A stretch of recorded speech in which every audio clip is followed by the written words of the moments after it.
Du coup, on est avec Matvei dans le Kiera. On va rencontrer deux passionnés de rallye, d'automobile tout simplement.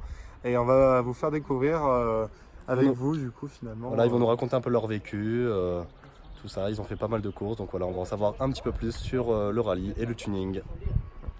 Du coup, Hervé, salut. Salut. Ça va? Ouais, très bien. Ça va, ben merci de nous accueillir du coup dans ce cadre magnifique dans le Kiera.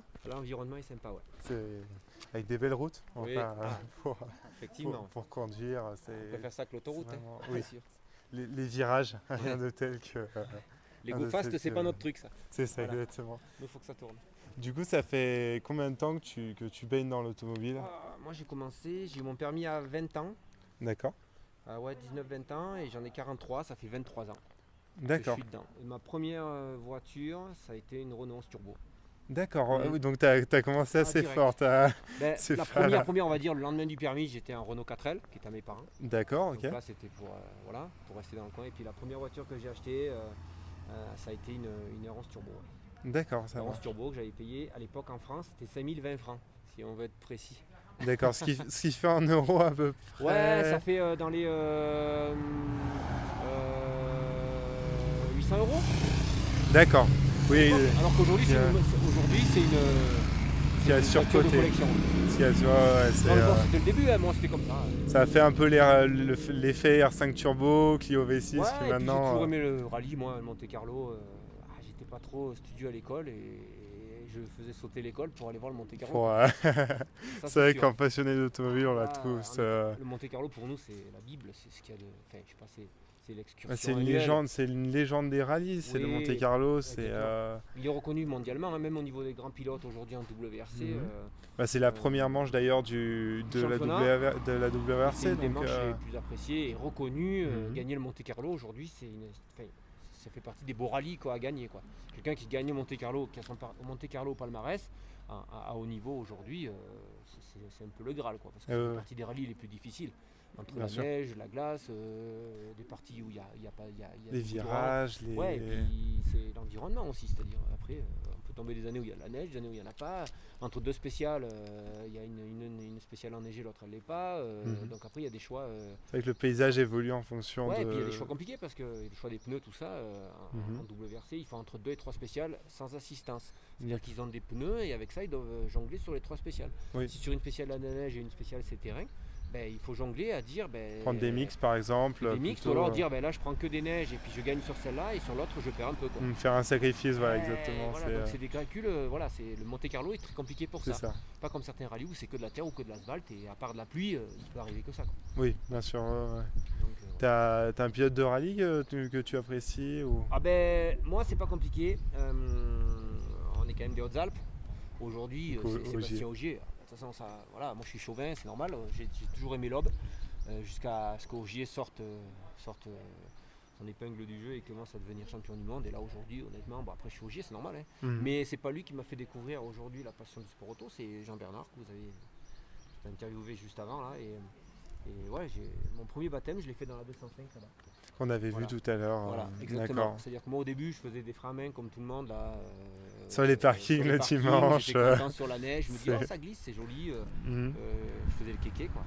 Et un jour je suis monté dans la voiture là-bas et j'ai dit là je veux savoir rouler comme ça. D'accord, oui. Parce que là c'était un autre monde. C'est-à-dire les gens qui font pas ou qui n'ont jamais vu ou même monté dans une voiture de course, ils savent pas ce que c'est.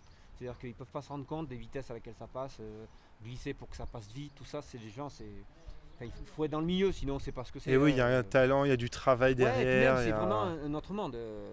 Quand les gens ils montent à côté de nous, même quand on roule sur circuit ou dans un rallye, ils nous prennent pour des extraterrestres. Bien sûr. Parce que là, c'est pas rouler vite, faire une accélération. Voilà, c'est vraiment. Il y a de la conduite et ça roule vraiment très fort. C'est pas pour s'envoyer des fleurs et dire voilà, mais c'est reçu comme c'est conçu, c'est perçu comme ça. Aujourd'hui, les gens qui montent avec nous quand on fait faire des baptêmes sur le circuit ou quoi. Ça les surprend quoi. Ils sont mais c'est un vrai sport, c'est oui, bien sûr. Pas qu'on puisse rouler comme ça sur la neige par exemple. Oui, parce que là ça. c'est là le plus impressionnant. C'est Oui. d'arriver à rouler sur la neige à des vitesses 150, 180, 200 sur la neige, à prendre des grandes courbes en travers sur 100 mètres. Voilà, et là tu es obligé de glisser pour que ça passe vite. Donc c'est là où ça devient intéressant. C'est là où tu apprends à maîtriser vraiment le véhicule. C'est pas tirer le frein à main sur un parking, tu fais un demi-tour et puis tu repars. On attend que la voiture fasse son comportement. Alors et que là, un voilà. coup sur deux, tu t'encastres un poteau ou tu rentres dans le trottoir. Voilà. Mais Le la secret, vraie c'est de conduite, savoir conduire. ah voilà. ouais, ça c'est vraiment. Moi je l'ai découvert au début, je pensais que c'était rouler, voilà, faire des. Mais non. Maintenant, je sais ce que c'est vraiment de l'avoir. Parce qu'après je l'ai appliqué, après j'ai fait de la course sur terre. D'accord. J'ai fait un championnat et je l'ai vraiment appliqué sur 2 années. La première année, la voiture n'était pas assez fiable parce que moi, c'est une auto que je m'étais montée. C'était une quoi comme voiture? D'accord aussi. Ben, c'était à l'époque où on roulait tous avec ça, quoi. C'était la voiture de course. Voilà. Pas très cher et qui se comporte bien. Ouais, disons que tu avais une voiture qui pouvait être compétitive, qui marchait fort Ouais. et en même temps avec des pièces qu'on savait faire. Et qu'on n'était pas obligé d'avoir une ingénierie autour pour la faire tourner. Oui, Parce qu'aujourd'hui, le problème des voitures d'aujourd'hui, c'est que si tu n'as pas la valise et l'ingénieur à côté, les voitures de course aujourd'hui, c'est pas possible. Bien sûr. C'est impossible. Impossible. Ça ne fonctionne pas. C'est qu'aujourd'hui, il faut tout régler par ordinateur, les suspensions, les machins. C'est que malheureusement, aujourd'hui, le mécanicien du dimanche, il n'a plus grand-chose. Non, c'est ça. D'ailleurs, c'est pour ça qu'il y a tous des teams et beaucoup de voitures qui sont en location aujourd'hui, qui ne sont pas propriétaires. Les gars qui tournent en rallye aujourd'hui avec des grosses autos, c'est beaucoup de la location. Oui. Et avec la location est vendue la prestation est vendue avec le mécano, quoi. D'accord. Les mécanos qui viennent avec les valises et qui font. D'où le fait qu'on disait avec Jean-Bernard, finalement, l'argent a fait qu'aujourd'hui, la rallye a évolué malheureusement dans ce mauvais sens. Dans le mauvais sens. Disons qu'aujourd'hui, quelqu'un qui n'a pas beaucoup d'argent, il ne fait pas de rallye. C'est malheureux, hein. Ou alors il se saigne pour en faire un, quoi, pour louer la voiture. C'est un gros problème. C'est vrai que quand j'allais au rallye Monte Carlo, il y avait plusieurs étapes de des checkpoints. Les mecs qui se faisaient recaler parce qu'il y avait un petit détail qui n'allait pas et finalement ils ne pouvaient plus participer au Monte Carlo. Et c'était encore, on va dire, c'était accessible. Maintenant, aujourd'hui, tout est verrouillé, tout est. Je veux dire, il faut arriver au Monte Carlo avec de l'argent et la voiture, il faut la louer. Toutes les voitures qui sont là sur le parc aujourd'hui, c'est soit des voitures de professionnels. D'accord. Les officiels, quoi, Hyundai, Ford, voilà, les Citroën, toutes les grosses écuries, Toyota, tout ça, et après tous les le autres, Bracing, tout ça. Voilà, après tous les amateurs, c'est que de la location. Oui, bien sûr. Il n'y a pas quasiment personne, peut-être une exceptionnelle, mais les gens, s'ils font de la location, pour une semaine de course, ils la louent. Parce que voilà, après ça coûte cher. Un peu plus prudent parce qu'il y a la caution qui va derrière. Déjà ça, exactement, il y a une caution, mais en même temps, voilà, il y a les gens qui savent aussi la régler et les ingénieurs aussi, parce que voilà, aujourd'hui, ces voitures qu'on a là, qui sont encore là, qui sont accessibles, la Saxo, et même qui est une top Saxo Gruppa qui fait 175 chevaux, même presque 180 avec un moteur de Saxo T4 avec des suspensions 3 voies, donc c'est déjà bien compliqué à régler, même si c'est que des petites bêtes de course. Voilà, c'est déjà des vis, il n'y a que des vis, il n'y a pas d'ordinateur, mais c'est déjà une usine à gaz. D'accord, ouais. Alors nous on tourne en 205 pour pouvoir se le faire nous, et nous à l'époque on faisait la mécanique et on faisait les courses. D'accord, ok. Même on a eu des fois, on allait sur les courses en voiture en roulant. Parce qu'elles étaient assurées avec le contrôle technique. Oui, maintenant c'est sur remorque obligé. Voilà, maintenant on a les remorques, on a les permis, maintenant c'est voulu, t'as pas le choix, de toute façon c'est plus homologué pour aller sur la route. Oui, bien sûr. Donc c'est interdit. Mais à l'époque, voilà, c'est juste homologué pour faire le week-end de course et point. D'accord. Tu comptes à peu près combien de courses à ton actif? Tu as le chiffre un peu en tête Moi j'ai fait beaucoup de. J'ai pas fait du rallye. J'ai fait du rallycross, donc c'était de la. D'accord, sur circuit. Sur circuit, ouais. D'accord. J'ai fait un championnat où on tournait toute l'année, on se réunissait sur le même circuit. Il était où ce circuit? À Vennes. D'accord, ok. C'était le Boutari qu'ils appellent ça, et cette année je vois que ça existe encore, il y a encore un bon niveau. Maintenant ils sont beaucoup en kart cross, parce que moi j'étais en voiture de tourisme comme ça. D'accord. Et maintenant il y a beaucoup de kart cross, c'est des kart cross, c'est des buggy avec des moteurs de moto dedans. D'accord, oui. Des machins que ça marche fort. Et les autres qui KTM. Voilà, des moteurs moto, non, plutôt GSXR, des moteurs de. Oui, d'accord, Yamaha, d'accord. C'est des trucs qui marchent fort, hein, ça fait 120 chevaux, 130 chevaux. Et un rapport poids-puissance là, c'est exceptionnel. Voilà. Après, voilà, mais ça n'existait pas à l'époque. D'accord, ok. C'était même pas une. Maintenant, c'est la FFSA qui a repris, parce que nous à l'époque c'était UFOLEP. Et c'était une catégorie, c'était une institution qui nous englobait dedans. D'accord. Et il n'y avait pas la norme qui avait encore un FFSA. Ça permettait de faire du sport automobile à des coûts plus abordables qu'en fait. D'accord, ça marche. C'est toujours le problème de l'argent. Hein. Aujourd'hui, on est tous pareils. Nous, on bossait, on avait des boulots, voilà, comme tout le monde. Et après, rajouter la voiture, plus ça, l'essence, le week-end, ça coûte cher, quoi. Le sport automobile aujourd'hui, c'est un des sports les plus chers. Et oui, Parce qu'il y a que des pièces mais c'est d'usure. clair. La voiture, on la prend comme ça, il y a 4 pneus achetés, ça vaut 300-400 euros le C'est ça, pneu. plaquettes de frein, voilà. les disques. 300-400 euros 4 Ça pneus. va très vite, ouais. 3 rallyes après, il y a encore 300-400 euros de pneus. Si tu veux être au top du top à chaque fois, bon.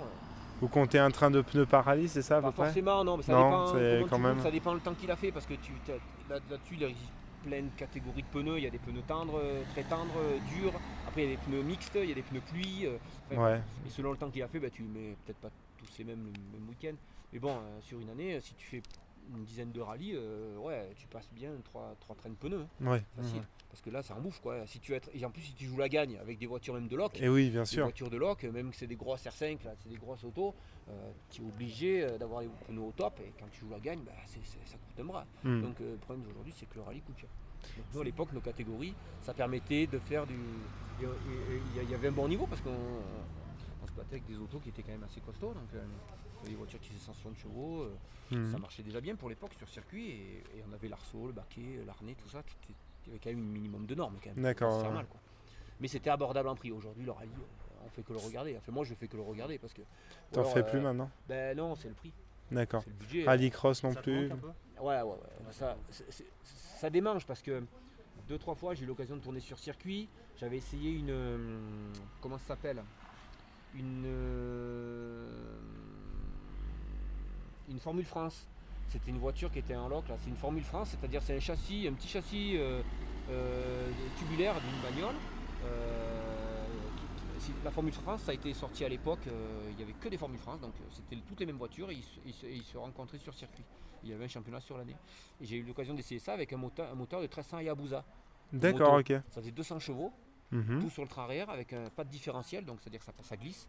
Et là, c'est démentiel. Et là, quand tu remets les fesses là-dedans, tu sens que ça redémange quoi. Oui, bah oui, Même bien si on sûr. n'en fait pas parce que l'argent fait que voilà, on peut pas trop. Et puis même sur la route, maintenant on peut plus jouer, c'est fini. Maintenant c'est ou sur circuit ou c'est tout. Circuit ou rallye. Mais ça existe. Sur la route, tu peux plus rouler. Et le fait j'avais fait un stage aussi de Formule 3000. Voilà, ça c'est des choses quand on remet le nez dedans, on se dit ouais, quand même ça nous plaît. Donc, D'accord. ça reste, hein. Moi, c'est dans les veines, de toute façon. Pour moi c'est dans les veines. Ça c'est le sport auto. Je fais beaucoup de sport, mais je suis passionné du sport auto. Oui, Comme Jean-Bernard, ça, même si aujourd'hui il dit que ça y manque pas, mais il faut pas y enlever quoi. bah oui, Mais c'est comme clair. ça, on parle que de C'est ça clair. quand on se voit de toute façon. Mhm. Moi, j'ai fait ça sur la voiture, j'ai fait ça, j'ai fait ça, voilà. C'est comme ça, hein. Tu peux pas. C'est vrai que c'est Cédric très aussi, fédérateur l'automobile pour ça. Voilà. C'est, Ah bah de toute façon. Et t'as fait de la course, mais t'as fait aussi beaucoup de tuning. Ouais, alors ça c'était un autre C'est moment, ça c'était un autre autre chose. moment. Dans ta jeunesse. Ça a été une période, alors ça c'était une période qui était complètement différente. C'est-à-dire que là, c'est une période où à l'époque. À quel âge t'as commencé le tuning déjà? En fait, après avoir eu le permis, j'ai eu le permis à 20 ans, 2-3 ans après, je me suis acheté une voiture, c'était la mode, c'était les voitures, il fallait mettre des grosses jantes, il fallait mettre de la sono dedans, il fallait mettre des lumières partout. Ça a été une mode pendant un moment qui maintenant Ouais, aujourd'hui ouais. est quand même devenu bien bof. Tout le monde dit, ça fait un peu, voilà, c'est plus du tout dans les mœurs. Et voilà. Donc, mais à l'époque, c'était vraiment, il y avait des manifestations dans toute la France, il y avait des bouquins de tuning, il y avait vraiment, c'était. Oui, il y a le institution. magazine, ouais, mais même GTI nous on Mag, se rappelle. GTI Mag, il y c'est avait, vrai, c'est vrai, il c'est y avait vrai, vraiment c'est- des gros trucs et pendant des années j'ai organisé un gros meeting qui était sur Vars là où il y avait 250 voitures qui venaient, ils venaient de toute la France, on avait des D'accord. Belges, il y avait des Italiens qui venaient nous voir et tout. Mhm. Et on organisait ça avec l'office du tourisme de Vars sur 2 jours, samedi après-midi plus un nocturne pour tout ce qui est lumière et le dimanche toute la journée avec des concours de son, des concours esthétiques. Voilà, ça a été une période où voilà, j'étais président d'un club. D'accord. Et du coup, on organisait ça. Il y avait un an de travail et pour que la journée c'était fin août. Et Ça se passe bien. non, ça se fait plus du tout parce que aujourd'hui, de toute façon, le tuning, c'est. Moi, d'une, j'avais arrêté parce qu'après, ma vie personnelle fait que je me suis marié, j'ai fait la maison. Bon, après, on n'a Mhm. plus le temps de faire tout ça. Enfin, est-ce Et que. puis après, je suis passé à l'automobile, à la course vraiment auto, D'accord, ouais. qui vraiment a fait que là, c'était complètement différent parce que le tuning, c'était sympa, c'était l'ambiance. En fait, on roulait pas beaucoup, on se déplaçait pour aller d'un point à un point B, mais c'était pas de la course. Oui, c'était que surtout de pour l'esthétique, montrer, voilà, voilà. c'est C'était montrer que de l'esthétique. Après, quand la course, c'est autre chose. Vraiment conduire, ça, c'est vraiment une sensation. Enfin, moi, perso, c'est truc. Tu m'avais dit que dans une de tes voitures, t'avais plus de son que dans la boîte de nuit d'hier. Ouais, c'est ça, ouais. J'avais un caisson de basse, juste le caisson de basse faisait 9000 watts RMS. C'est-à-dire C'est- que, ouais, ça décollait. Quand on faisait des concours de son, bon, après c'était de l'époque, hein, on faisait des concours de son, de pression acoustique dans les autos. D'accord. Il fallait qu'on tienne les vitres pour pas qu'elles s'ouvrent. Ah ouais. Sinon, elles se décollaient. De pression acoustique. Mais après ça, il faut le voir aussi. Ça fait rire aujourd'hui. Maintenant, à l'époque, c'était vraiment. Oui, c'était incroyable. Ça secouait, ça faisait trembler l'estomac et tout. C'était comme dans un concert, quoi. C'était violent. À côté de la voiture, c'était quasiment intenable. Putain, Mais j'avais des gros amplis. Enfin voilà, c'était la mode de l'époque. Voilà. c'est finalement, ça a été. Oui, c'est ça, un phénomène de mode éphémère, voilà. Ça a duré quand même pas mal d'années. C'est vrai, une bonne dizaine 5 ans. d'années. Ouais, même un peu plus, parce que moi je c'est- suis arrivé, ça existait déjà. Hein. C'est même nous qui sommes de 98, je me Voilà. rappelle quand j'avais encore 10 ans, 10-15 ans, je me rappelais ça. Voilà. Ça existe encore. Mais Maintenant, ça, aujourd'hui, ça c'est. aujourd'hui, ça fait un peu bof. C'est-à-dire que le gars qui fait ça aujourd'hui. C'est les mecs ça fait confession un peu intime. cliquer, voilà. C'est, Après, mettre des belles jantes sur une voiture et tout, ça passe toujours quand même bien. Parce qu'aujourd'hui, on voit quand même les voitures de série, aujourd'hui, sont sacrément bien montées. Ah oui, C'est-à-dire que- bien sûr, les jantes. Voilà. Oui, Aujourd'hui, la jante alu, par exemple, au départ, qui était quand même dans le tuning, est venue sur les hauts de gamme de Audi, BM, Renault, tous ces modèles-là, même d'autres marques, ils mettent des belles jantes alu. C'est travaillé aujourd'hui. Oui, bien On le sûr. voit, même sur la RS, quand vous avez fait le test sur celle d'avant, là, on voit qu'elle a été quand même bien équipée. Quoi. Aujourd'hui, c'est recherché quand même l'esthétique. Voilà, il y a un côté sur les hauts de gamme. Après, sur les premiers prix, non. Mais sur les hauts de gamme, on voit que c'est recherché. En fait, le tuning, on le trouve un petit peu partout finalement. Maintenant, voilà. comme dose. les ambiances lumineuses, voilà. les jantes, comme C'est tu ça. disais, Ouais. même les autocolles. Enfin, il y a des petits Mais vinyles il y a des choses, maintenant. il y a des sur, choses qui ont été quand même récupérées voilà, du tuning. qui sont restées. Oui. Aujourd'hui, quand on parle des DS3, elles sont toutes personnalisables. Les DS5 C'est aussi. vrai, On peut les c'est acheter avec un toit jaune, un toit orange. ça, les gens- Fiat 500, c'est Voilà. les pros Oui, pour oui, ça. oui, Les Fiat voilà. 500, c'est. Aujourd'hui, on peut les acheter. c'est- On choisit les options, la couleur, elles sortent, elles sont à notre main et à notre choix. Quoi. Enfin, c'est qu'il y a eu- donc c'est resté. Sur ça, c'est resté. Aujourd'hui, c'est bien, on aime le tuning, mais à beaucoup Ouais, plus, c'est- plus petite dose. Nous, Quoi. à Voilà, l'époque, on a rabaissé les autos aussi pour qu'elles Ouais. fassent plus agressives et tout, mais après c'est inroulable. C'est-à-dire qu'après on passait plus sur les dodanes, ça frottait partout, on descendait plus rien. On modifie les feux de 206, Ouais, on voilà, les enlève voilà, ceux voilà. d'origine. Ouais, à l'époque c'était ça, on mettait des feux de C'était- BM sur une 205, c'était des modifs qui étaient, ah ouais, c'était violent. c'était- C'était violent parce qu'on lissait les coffres, on enlevait toutes les serrures, on mettait. Ce qui arrive aujourd'hui, regarde, on voit bien sur la Clio là, la Clio elle a plus de barillet. Oui, c'est vrai. Alors Ouais, qu'avant ouais, il y avait des barillets. Et nous ça on les a enlevés, c'était interdit, maintenant c'est devenu sur les voitures, c'est d'origine. Oui, mais c'est l'esthétique qui Voilà. a fait. Ouais, l'esthétique non, a c'est fait vrai que qu'on a. c'est quand même resté. On en Et doit certaines beaucoup au choses- tuning Ah quand ouais, même, voilà, même si on se moque Le tuning, aujourd'hui. ou l'esthétique, c'est ça, ouais. Après, le tuning, le non-tuning fait bof aujourd'hui, mais il y a des choses qui sont restées. Ouais, Qui sont restées parce que ça plaît. Voilà, à des doses beaucoup plus fines, quoi. C'est Bien plus sûr. discret, on va dire. Oui. Sauf sur des grosses voitures ou des concept cars où là, ils rentrent fort Ah dedans. bah là, quoi. Là, c'est- après, on rentre dans un où il faut que ça en jette et là, il y a tout Oui. le coup, on montre Ouais, tout ce qu'on sait faire dans une Ouais, bagnole. voilà, c'est ça, allez, c'est ça, hop, c'est ça. Et d'ailleurs, on retrouve certaines petites choses qui ont été faites sur l'auto sur des modèles de série derrière. Mhm. Pas tout, mais des parties de l'auto qui ont D'accord. été. Par exemple, des fois, ils font Ouais. des systèmes sur les rétros. Là, les feux au laser, à un moment donné, ils ont mis des feux au laser sur les Audi. Et ben, ils sont en train de sortir sur les Audi de série. Oui, ouais, Alors, ouais, c'est ouais. pas des feux super travaillés, mais le système intégré dedans au laser est en train de sortir sur les Audi. Et maintenant, vous croisez une voiture sur l'Audi, le phare baisse tout seul, il remonte tout seul, il n'y a même plus besoin de faire code phare. C'est vrai. Ouais. Ça, c'est automatique. Il n'y a rien que le phénomène des LED aujourd'hui, Oui. ça on en voit partout Mais bien et, sûr. et les designers arrivent à jouer avec. La Doomwell 508, je sais pas si Ouais, tu ouais, l'as vu avec si. les crocs LED, enfin c'est Mm. super joli quoi. Ouais, non, mais C'est aujourd'hui, la talisman, on l'a regardé avec le C, enfin c'est super joli Eh ben, quoi. nous, les LED à l'époque, dans le tuning, on mettait que ça aussi. C'était le C'est début. ça. Il y avait des LED, les lumières dans les voitures, c'était tout de la LED. Il n'y avait plus d'ampoule, c'était fini, c'était le début de la LED. Parce qu'on pouvait mettre ça dans les voitures, on pouvait en mettre beaucoup, ça consommerait rien. Et oui, Parce oui. que l'intérêt, il est là, c'est que la conso aussi de tout ça. Quoi. Et toi, tu as eu beaucoup de voitures, il me semble, dans ta carrière. Alors, Combien t'en as eu à ma peu carrière, près c'est pas ma carrière, mais dans ma vie, ta ouais, vie, ça fait de ouais. ma passion surtout. Quoi. C'est-à-dire que, ouais, j'ai eu, en 10 ans de permis, j'ai eu 22 voitures de sport. T'as touché à toutes les marques un peu? Tout.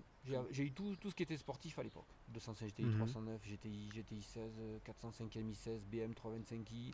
Bon, je me rappelle même plus tout ce que j'ai eu.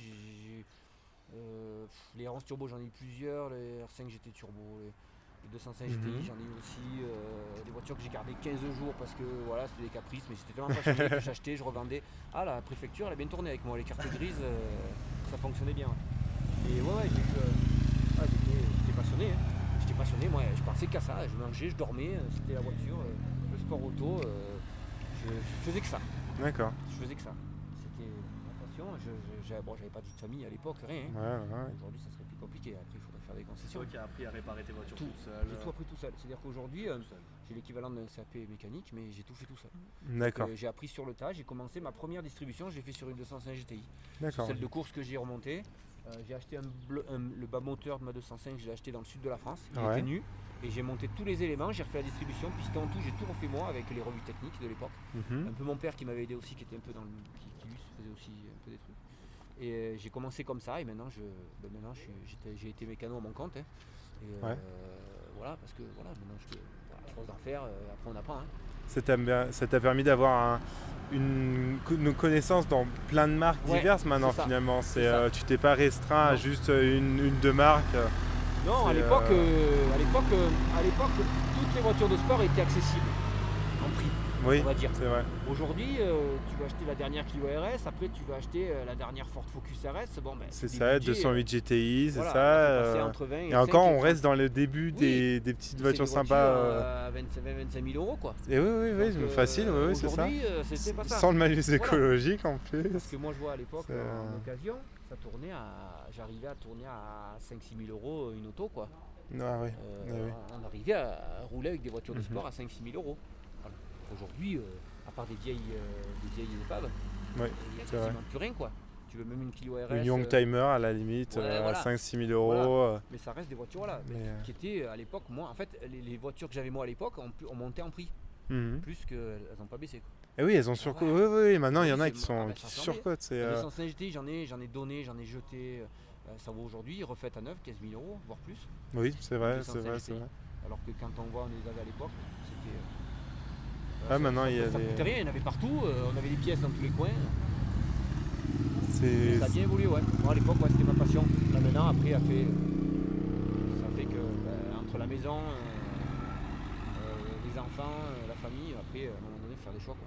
L'automobile, c'est Ah, cher. ben, C'est... Aujourd'hui, le problème, c'est que c'est cher. Alors après, c'est- de temps en temps, je fais un stage de conduite, ça me plaît.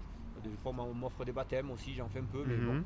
c'est vrai que j'aimerais bien m'acheter une voiture pour tourner sur circuit. Ouais. Éventuellement, ça me plairait bien. Ouais. Un D'accord. Peugeot ou quelque chose pour vraiment faire du circuit. Ouais. D'accord. Ça serait bien, ouais. Ça me plairait bien. Est-ce que avant tes 20 ans, tu t'intéressais à l'automobile ou pas du tout? Est-ce que tu as Ouais, été c'est vraiment- l'enfant Non, quand j'étais vraiment plus jeune, pas trop. Ouais, Mes parents m'amenaient un petit peu Monte Carlo parce qu'ils passaient devant chez moi. Hein. d'accord, Donc, ouais. Mais j'ai pas souvenir d'être jeune et d'être passionné de sport auto quand j'étais petit. Par contre, à partir du moment où j'ai eu mon permis, ah ouais, là, dès que j'étais sur la route, ça commençait. Voilà, ça commençait. Là, j'ai dit là maintenant, on regardait les Je veux faire ça, je veux en apprendre plus. Ah, ben, de toute façon, on regardait les cassettes vidéo à l'époque, c'était. On regardait les Jaragnotti en cassette vidéo. Et oui, après, bien sûr. dès qu'on a eu fini, on partait avec nos voitures la nuit, puis on allait faire. On essayait de limiter. Ouais, bah, fallait pas le faire, hein, mais bon, c'était encore. On pouvait encore à l'époque, mais on faisait ça la nuit et on allait faire comme il faisait lui dans la montée pour venir à la maison. Fameuse épingle. On framait, on arrivait, on essayait des trucs, ouais, on tentait des machins. À l'époque, ça roulait fort. Hein. Ces fameux demi-tours en R5 turbo là. Bon, nous, on n'avait pas la 5 turbo parce qu'en prix, c'était pas accessible. D'accord. Mais sinon, ouais, on essayait de faire pareil. Bah, après, c'était le. Jaragnotti, c'est le mythe. Hein. C'est le mythe, le pilote, l'exemple de tout pilote de rallye. Oui, c'est le Alain Prost, c'est Jaragnotti, des légendes, oui, c'est le ça. seul pilote qui roulait et qui faisait des temps en faisant glisser la voiture. C'est vrai. Aujourd'hui, C'est vrai Jaragnotti, de toute façon, il a dit qu'il avait arrêté à partir du moment où en faisant glisser la voiture, il perdait du temps, il a dit j'arrête. Ça l'intéressait plus parce que mettre la voiture droit sur des rails et qu'elle glisse plus du tout, ça il avait plus envie. Il prenait beaucoup moins de plaisir à conduire. Exactement, lui c'est le plaisir. Lui d'ailleurs quand on le voit rouler avec des voitures, là au Monte Carlo il est ouvert et tout, la voiture elle glisse partout.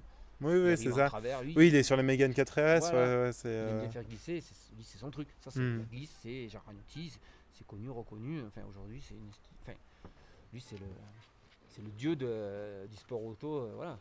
Quand on le voit c'est Jaragnotti. Oui, sur les fameuses Clio, c'était les Clio. Ouais, et Clio, alors il avait eu la Clio 1. C'est ça, il avait la Mégane 2 aussi, voilà. Il avait une Mégane 2. Après c'était la Mégane, il a eu la Mégane Maxi lui. Il a fini par la Mégane Maxi, après il a arrêté. Parce qu'après ça glissait plus, il pouvait plus faire glisser. C'était trop large. C'était Les trains qui étaient tellement larges qu'il n'arrivait plus à faire. C'est vrai que déjà entre la Clio et la Mégane Maxi, ça, c'est une différence de. Normal, après il y a la Clio Maxi, donc avec les ailes larges. Et déjà là ça glissait encore, mais ça commençait à être bien stable. Et après il a eu la Mégane et là c'était très compliqué. À l'époque de Bugalski. Il roulait avec Bugalski. D'accord. Puis les Bugalski, j'avais fait un baptême avec Philippe Bugalski aussi. D'accord. Dans une j'ai eu la chance de pouvoir monter une journée dans une Xara WRC Ah à l'époque. ouais. J'ai fait Comme une j'ai fait c'est une journée Loeb, avec il l'équipe. avait celle que Loeb avait Mais aussi ouais, parce qu'en fait, conduit. Bugalski, c'était le pilote essayeur de Citroën. D'accord, Donc ok. en fait, c'était Loeb qui conduisait, c'était Philippe Bugalski qui faisait la mise au point. Et D'accord. donc moi j'avais fait ok. une journée complète pour une émission là sur le câble à l'époque. Et une émission complète où j'avais fait une journée complète chez Citroën et Bugalski, j'ai eu la chance de monter dans une voiture, dans une WRC de l'époque. D'accord. Et là Est-ce que tu as eu une expérience en tant que journaliste automobile, c'est ça? Non, c'était en fait pour une émission où ils faisaient un peu, c'était un jour J, ils appelaient ça je crois l'émission. C'était une émission où sur une journée, ils faisaient à un passionné de sport auto, ils faisaient découvrir le sport auto de l'intérieur. D'accord, ok. Et là, j'étais carrément à l'équipe officielle WRC de chez Citroën. Ah, ça doit être Pendant une journée. une Ah, bah super là, expérience, Quand inoubliable. je suis arrivé, c'est sûr que ça C'est- fait drôle. J'ai passé, moi en plus j'étais mécano, donc j'aimais bien tout ce qui est mécanique. Donc j'ai passé ma journée avec les mécanos, je regardais les suspensions, comment on faisait pour passer aussi fort avec une voiture pas de série, mais à rouler comme ça dans des trous qui faisaient 70 cm. Ouais, C'est sans ça. que la voiture elle Voilà. bronche. Avec une voiture d'origine, tu aurais fait 50 mètres et c'était tout par terre. Ouais. Là on passait à 160 et on sentait rien, donc là c'était l'intérêt de voir de l'intérieur. Ah, Citroën ont toujours été très forts pour Ouais, ça, hein, ouais. les butées hydrauliques. C'est ça, eux Citroën, euh, d'ailleurs ils sont encore premiers au championnat du monde aujourd'hui, voilà, c'est comme ça, Mm. ils ont des bons pilotes mais la voiture elle marche fort. ouais, Parce qu'on voit Sébastien Loeb aujourd'hui il est chez Hyundai et chez Hyundai voilà, c'est pas le même ils ont du mal pour la Ah, mise c'est au plus mal, point. voilà. Il l'a dit, de passer de voilà. Citroën à Hyundai, c'est vrai Voilà, que. parce que Citroën, Loeb chez c'est- Citroën, il remonte chez Citroën, il est devant. Hein. Oui. Donc Mm. on voit quand même que Ils Citroën. sont capricieux les Mm. Hyundai. Ouais, et puis bon, après Citroën a un savoir-faire aussi, je veux dire. Bon, après voilà, c'est comme ça, ils ont fait du rallye. Mm. Donc voilà. Et est-ce que finalement il y a une voiture qui t'a marqué, que tu as conduite ou pas? Est-ce qu'il y en a vraiment, tu as eu un coup de cœur automobile, une voiture qui te fait rêver? Alors, en fait, les premières images que j'ai vues à l'époque, moi, que j'étais chez un ami qui faisait aussi un peu de la course sur neige, D'accord. avec des vieilles R8 Gordini, Ah, parce que j'ai oui. des collègues qui avaient ça Mhm. aussi. Et la première vidéo qu'il m'a montré, c'était l'Audi. L'Audi Quattro avec Waterhorn, avec Michel Mouton et tout ça là. Alors là, D'accord, ouais. c'était un 5 cylindres turbo, Ouais. ça faisait 8 ou 900 chevaux, voire Oui, 1000 ouais. chevaux peut-être. Et c'était tellement puissant qu'à l'accélération, la voiture elle se levait, elle cabrait. C'est vrai, c'est vrai. La voiture, on les voit sur les vidéos, elle ne lève pas les roues avant, mais en 4 roues motrices, mais on voit que l'arrière s'écrase alors qu'ils ont une suspension énorme et la puissance faisait que même ça, ils n'arrivaient pas à le contrôler. Quoi. Mm. Et là, c'était, il y avait tellement de chevaux qu'en fait, il y avait une petite direction assistée, mais les types, c'était des pilotes. Quoi. Ouais. Ils roulaient avec ça, ils roulaient. Alors aujourd'hui, avec 350 chevaux, je crois que ça fait 380 chevaux, une WRC, ils arrivent à passer plus fort que ces voitures-là de l'époque, il y en avait 2 ou 3 fois plus. Seulement les châssis ont travaillé, tout a évolué. Mhm. Et là, l'Audi S1, c'était l'Audi S1 à l'époque. Bon, pour moi, ça c'est resté la voiture emblématique aujourd'hui. Des officiels, il y en a 3, 4 qui doivent Ça, rester oui, c'est ça. en vie, et d'autres qui ont été fabriqués Qui se sont voilà. crachés, les Ben ouais, puis les autres. autres, après, c'est des voitures qui ont été c'est- montées parce que elles se trouvent pas de série ces voitures-là. C'est des châssis d'Audi 100 avec une Audi 80 qui a été coupée, qui a été raccourcie. Donc il y a toute quelqu'un aujourd'hui qui veut la monter, c'est compliqué. Oui, c'était l'époque de la loi où il fallait en faire une en rallye pour en C'est faire ça. 15 Voilà, en série. Et Voilà. du coup, Donc, en fait, Peugeot, Renault faisaient c'est ça. des. c'est ça. C'est-à-dire qu'aujourd'hui, la turbo, l'Audi Quattro Turbo, il y en a très peu. Il y en a le nombre qui avait. Enfin, maintenant, il y en a moins parce qu'il y en a qui se sont scratchés, mais de série, ils en ont fait. Il y en a quelques-unes qui existent, la même que celle de course, sans les arceaux, sans tout ça, mais faites uniquement la pour série. l'homologuer, C'est pour ça, aller ouais. sur Hmm. pour faire de la course. Et à l'époque, c'était les groupes B. Eh oui, À c'est ça. l'époque, il y avait 205 T16, les Quattro, toutes ces voitures-là. Il y avait les Lancia Stratos. Le problème, c'est que quand elle se retrouvait dans les mains d'un particulier, ils ne savaient pas du tout la conduire. C'était Et sport, ça. Parce et que c'était. ouais, Enfin, il y avait trop de chevaux. c'est pour ça qu'ils ont arrêté d'ailleurs de faire des voitures aussi. Alors en fait, non, le groupe B, il a été arrêté parce que en fait, c'était des voitures qui étaient tellement puissantes. Il y avait des turbos énormes Oui, c'est pour des ça. cylindrés en 2 litres. Et il y a des pilotes qui sont morts avec la 205 T16 qui ont brûlé dans la voiture. Et de ce Ouais. jour-là, ils ont dit on arrête parce que c'est trop dangereux. Quoi. Eh oui, C'était des voitures, les turbos étaient rouges écarlates à l'arrière, l'essence tombait dessus, ça prenait feu. Enfin, ça fait pas. Aujourd'hui, c'est quand même les moteurs restent devant. Là, c'est pas les moteurs centrales arrière. Voilà, puis il y a toute une. Enfin, il y a des extincteurs, tout ça, ça n'existait pas à l'époque. Voilà. Et c'était trop puissant. La voiture, c'était un dragster. Oui, c'est ça. 1000 chevaux sur une voiture. Ah oui, 100 oui, chevaux sur une c'était... voiture, c'est un dragster. Aujourd'hui, à part moteur de fusée, ou alors même faire que de la piste droite. Avant, ils avaient ça pour tourner sur des spéciales. C'est vrai. Donc c'était super, c'était devenu dangereux, ils ont arrêté ça. Voilà. Ce qu'il disait sur la Clio V6 aussi, le fait qu'elle soit à l'arrière dans un compartiment, ça chauffe 3 fois plus, et du coup c'est hyper...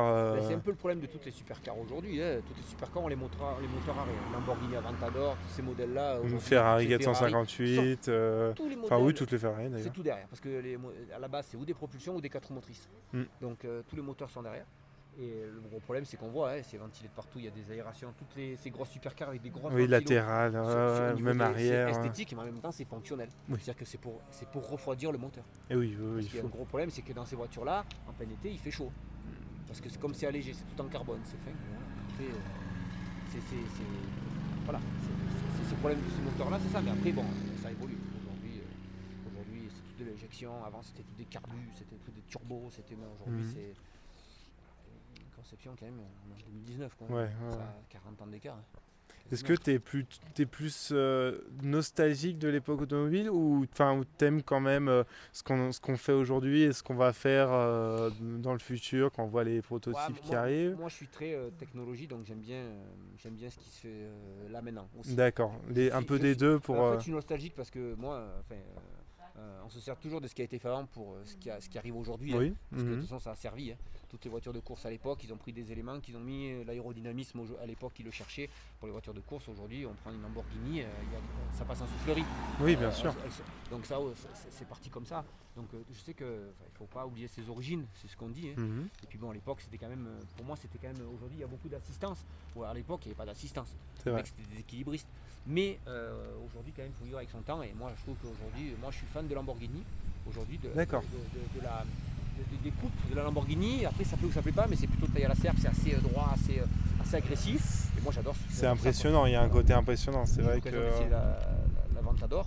D'accord. Qui fait la LP700, qui fait 700 chevaux. La dernière, là, du coup, la finition, parce que ça a été racheté par Audi en plus. Oui, maintenant ça appartient au groupe Volkswagen. Voilà. Et l'évolution au niveau finition, parce qu'avant j'avais eu l'occasion de monter dans la Gallardo et puis dans la. Ouais, et ça a quand même évolué depuis que ça a été repris par Audi. C'est un autre monde. Les finitions, les coutures, tout est dedans. Et là, dans la LP700, c'est. En tant que du coup passionné de Lamborghini, le Urus, le Urus après du coup, c'est différent parce que des SUV, je pense que le Urus c'est plus un gentleman driver, on va dire. C'est-à-dire le gars qui a 60 balais, qui aime bien Lamborghini mais qui veut pas forcément une voiture de sport. Parce qu'après c'est particulier la voiture de sport, on va pas partout. Ah bah oui. Je veux dire l'Urus, oui, là on peut faire la route, oui, c'est vrai qu'avec le gars il part en vacances, il prend l'Urus. Voilà, c'est vrai, alors qu'avec une Aventador, c'est sûr. C'est qu'on a essayé, il y a une suspension hydraulique pour pouvoir rentrer juste chez lui. Le gars il a une petite rampe pour monter chez lui. Il y a un système hydraulique, sinon il ne monte pas chez lui. Et oui, sinon il se bouffe le trottoir. Donc juste ça, ça part de là. Quoi. Donc c'est sûr que là...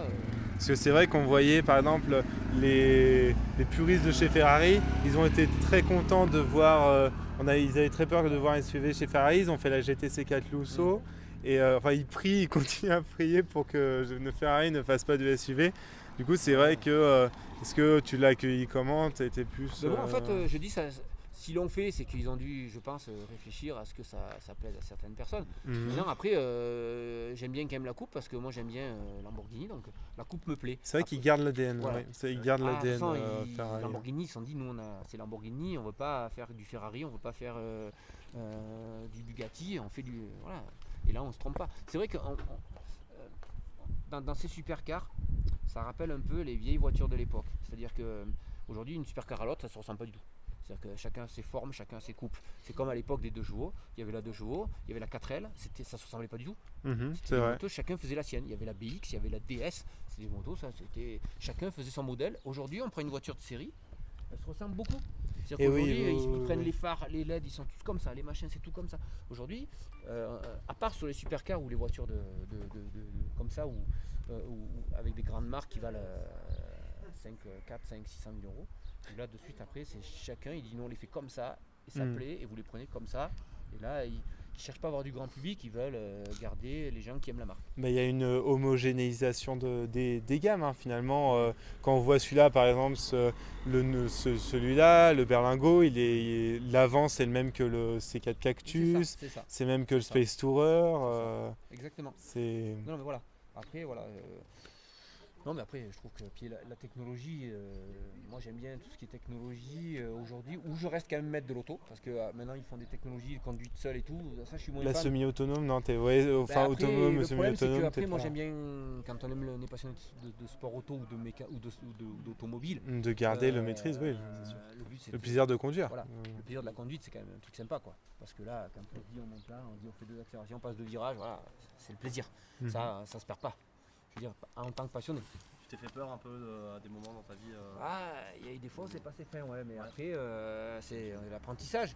Après j'ai fait beaucoup de circuits sur glace qui m'a beaucoup appris pour la conduite, pour après faire la compétition.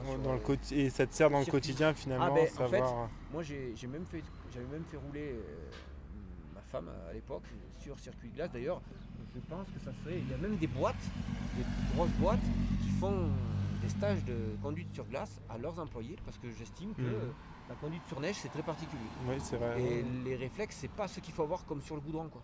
Voilà, les gens, le réflexe c'est de toucher les freins, d'écraser la pédale. Non. Ah oui, non, justement. Ça, c'est des choses où ça s'apprend. On l'apprend à part sur circuit, ça s'apprend pas. Et ça éviterait, je pense, beaucoup d'accidents sur la neige. C'est vrai. Surtout dans des pays comme chez nous, on sait qu'on a de la neige. Quoi. Oui, bien sûr. Et voilà, et moi j'ai fait beaucoup de circuits sur glace à l'époque, parce que ça me plaisait d'une, et en même temps, ça m'a permis après, arriver sur le circuit terre, où j'avais pas peur de glisser. C'est-à-dire que ma 205 faisait 125 chevaux au banc. Au banc de puissance, passé au banc, j'avais mis un peu des arbres à cam, j'avais un peu fait des modifs pour qu'elle soit efficace, j'avais mis un Poncourt, les bandes d'amortisseurs, mais j'ai utilisé à 160% de ses possibilités. Parce que je me battais à l'époque avec des grosses Opel qui faisaient 180 chevaux avec des boîtes à crabot quoi. Donc là il fallait, si j'y mettais pas 150% sur l'auto, j'aurais jamais gagné quoi. Et oui. Voilà. C'était pas possible. Alors là après, il fallait que je sois à la limite partout et j'apprenais ça avec le circuit. D'accord. Et d'ailleurs, aujourd'hui, vous prenez n'importe quel pilote de moto GP, par exemple, moto en Grand Prix, lui il roule quasiment jamais en moto GP avec sa moto. Il fait que du supermoto et sur piste, une piste serrée, et il travaille sa technique qu'avec ça. C'est clair. Et il travaille à côté sur un circuit et ça se bosse comme ça. Pour moi, ça se bosse comme ça. Il y a de la pratique qui fait qu'on apprend et puis voilà, après on apprend les réflexes, qu'est-ce qu'il faut faire, et moi après je me souviens très bien quand je faisais de la course sur terre, j'avais pas peur, je savais que si elle glissait, je savais ce que j'allais faire. Comment la rattraper, je savais déjà ce que ça allait pas, j'avais pas l'appréhension de me dire elle va glisser. Ouais. Je m'en foutais, j'étais là, je dis elle va glisser, je sais ce qu'il faut faire. J'étais déjà dans l'anticipation. Faut savoir dompter la voiture, que c'est pas la voiture qui nous dompte, malheureusement c'est beaucoup comme ça. Si c'est la voiture qui mène la danse, ça marche pas. Enfin à un moment donné on se fait mal. Parce qu'à un moment donné, quand ça va partir, on va pas le voir arriver. Là, on se pulvérise. Parce que moi, j'ai eu un accident sur circuit où je me suis fait pousser. C'est-à-dire que j'ai fait un tonneau à grande vitesse. C'est quand j'ai fait le tonneau que je me suis rendu compte de la vitesse à laquelle j'allais. Parce que j'ai fait un tour en l'air et la voiture n'a pas touché par terre. Quoi. Ah oui, d'accord. Donc c'est là que je me suis dit, ça arrivait fort. Voilà. D'accord. Honnêtement, c'est là que je l'ai vraiment senti. Quoi. Donc après... Voilà, bon ben voilà, vous êtes au milieu des voitures, donc c'est normal que ça fasse un peu du bruit. Des Subaru, t'en avais déjà un peu. Alors ça a été parce que dans les 22 voitures de sport que j'ai eu, forcément ça en a fait partie. J'ai aussi une Mégane coupée Monte Carlo qui faisait, j'ai une Clio Williams aussi, enfin bon, toutes ces voitures-là de l'époque. Est-ce que tu as le petit mot de la fin pour donner des conseils Aujourd'hui, je pense que déjà, à moindre coût, vous avez tout ce qui est box là où vous pouvez offrir des baptêmes en automobile, alors soit en conduite, soit sans conduite, et soit en copilote quoi. D'accord. Et vraiment pour découvrir les sensations, ce que ça peut donner sur un circuit en sécurité et à moindre coût quoi, parce que là c'est pas votre voiture, vous la prenez pour faire 5, 6 tours, 7 tours, 8 tours. D'accord. Et là ça permet d'essayer de... Et après, ça peut se servir au quotidien finalement, pour rouler en plus. C'est surtout après, ça permet de voir si ça nous plaît. Donc des Wonderbox pour découvrir un peu le monde de l'automobile finalement. Ouais, voilà, parce que déjà, ça permet de mettre un pied à l'étrier et ils vous filent les casques, des fois la combi, et vous faites un stage, ils vous expliquent. Il y a même des stages de pilotage qui sont ouverts à tous. Moi j'avais fait un stage de Formule 3000 aussi, Ça Ouais. permet vraiment de tester une vraie voiture, de conduire dedans. Il vous explique, voilà, vous pouvez vous doubler là, vous pouvez Ouais. passer les trajectoires, c'est de là, vous mettez comme ça. Il y a vraiment les bases, voilà, ça donne des D'accord, bases. ouais. Et pour pas trop cher. Parce qu'après, avoir sa voiture, faire des courses ou sur piste, alors après c'est déjà notre... parce qu'il y a l'entretien, il y a tout ça. Alors après, ça rentre dans un truc... Il faut déjà, voilà, pour pouvoir tester si ça plaît. D'accord. Déjà, ça permet, En tout cas, c'est un avant-goût. Voilà, de ce voilà, qui peut- exactement. Puis voilà, ça fait quand même, souvent en général, ça fait des bonnes sensations. Parce que les gens, ils savent pas. Ils se rendent pas compte que ça marche comme ça. D'accord, La tenue, avec les pneus, les machins, tout ça. Et effectivement, derrière, d'accord. souvent, ça a un peu d'évocation des fois. Ouais, ça va. Bon, bah, en tout cas, merci Voilà. beaucoup Pas de souci. pour tout Ben, écoute, et à bientôt. ouais, ben, à une Merci prochaine. beaucoup. Salut. Salut.